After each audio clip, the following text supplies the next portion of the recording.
CBS 19 is continuing to follow breaking news out of Jacksonville, where the man accused of shooting a police officer and her canine has finally been taken into custody.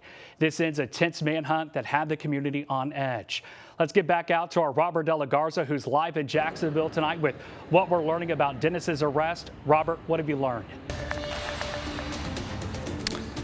Yeah, Brennan, that press conference by Jacksonville Police Chief Stephen Markowski just wrapped up moments ago, and there was a lot that we learned there. What we do understand is that the suspect, the 64-year-old Bobby Michael Dennis, was captured around 8:30 p.m. just west of Jacksonville in the CUNY area. He was in a wooded area at that time, and they say that they were able to locate him.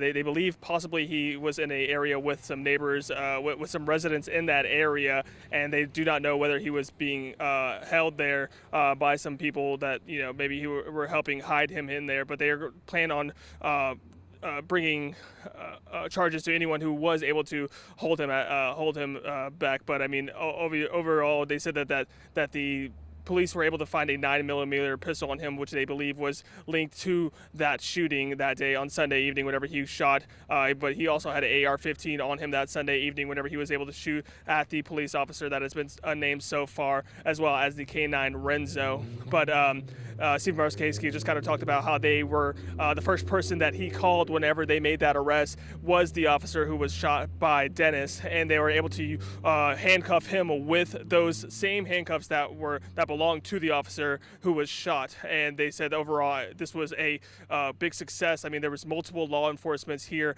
at the scene. He gave props to Cherokee County sheriffs. He gave props. There was Texan Gabe Morton's out here, of course, Jacksonville police officers as well. But a 3-day manhunt that's finally coming to an end here in Jacksonville, and there's still a lot more information. They would say that they were going to be able to.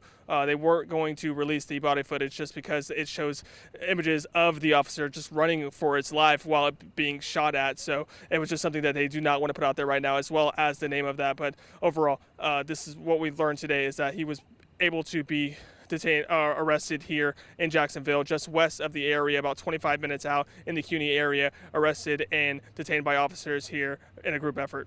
But reporting in Jacksonville, Robert Garza, CBS 19.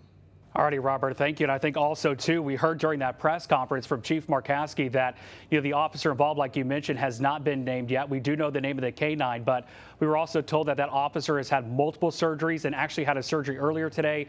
But according to Chief Markowski, she is recovering well. Again, a peaceful surrender to this manhunt after more than 72 hours.